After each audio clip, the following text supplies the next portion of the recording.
Bonjour. Le monde dans lequel nous sommes est en guerre. Guerre contre le virus, guerre avec un S. Aujourd'hui, 500 000 personnes sont atteintes, 25 000 personnes sont mortes. Voilà où nous en sommes dans le monde. Mais à côté de cette guerre générale, il y a des façons de gérer la guerre qui sont des façons de gérer qui sont très différentes des endroits où l'on est. Ici, en zone euro, il y a la priorité en fait à l'humain. On a un confinement total, 1 mois, 2 mois, on verra après. Et on verra après, sachant que 1 mois de confinement, c'est 3% de PIB perdu. Donc la zone euro est prête pour avoir 6% de PIB perdu et de finir l'année avec, par exemple, moins 5%. Comment elle va gérer ça?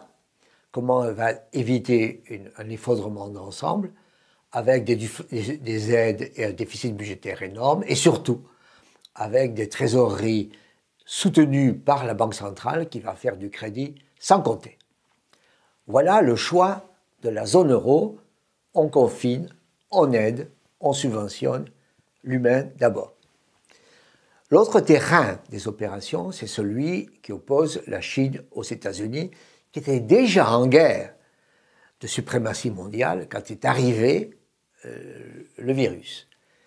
La Chine est à tête la première et elle ne veut pas évidemment tout perdre, elle ne veut pas évidemment s'effondrer.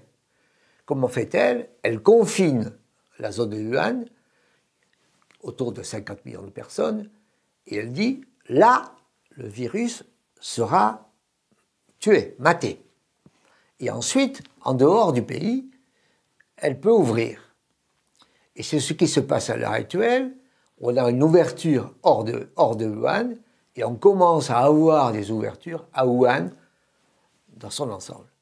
Le pari chinois est de dire, oui, j'ai une perte à Wuhan, oui, j'ai des difficultés ailleurs, mais au fond, je vais me retrouver avec 2% de croissance, avec bien entendu, comme toujours, des subventions budgétaires et des aides monétaires.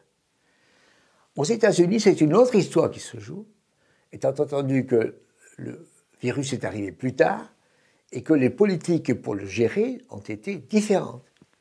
Aux États-Unis, il s'agit de dire, oui, il y a un virus, oui, il y a une guerre contre lui, mais il y a aussi à faire attention à ne pas avoir un effondrement économique, social du pays et à ne pas perdre la guerre par rapport à la Chine.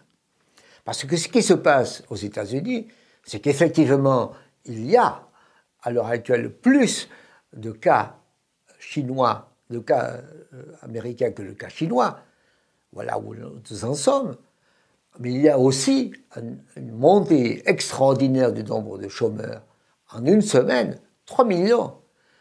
Et les États-Unis se disent, si nous continuons et si nous confinons le pays, nous aurons une crise majeure dont nous ne pourrons pas nous sortir. Et à ce moment-là, la Chine aura gagné.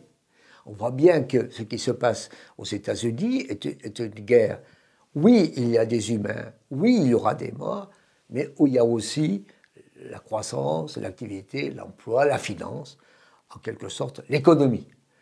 Et on voit bien à quel point la bataille entre économie et finance contre humain est en train de se jouer. On voit bien aussi que la Chine a choisi, oui, ce sera dur, oui, c'est dur, mais nous gagnerons, et que les États-Unis sont en train de dire aussi, oui, ce sera dur, mais nous gagnerons, et bien entendu, les humains paieront. Merci. Bonjour, bienvenue sur la chaîne BenBaise, où chaque jeudi, en quelques minutes, je vous parle de mes sentiments sur la situation économique, sociale en France et ailleurs. Et je vous invite à vous abonner, je vous invite à liker, je vous invite à en parler, je vous invite à faire des commentaires. Donc, je vous invite. Merci.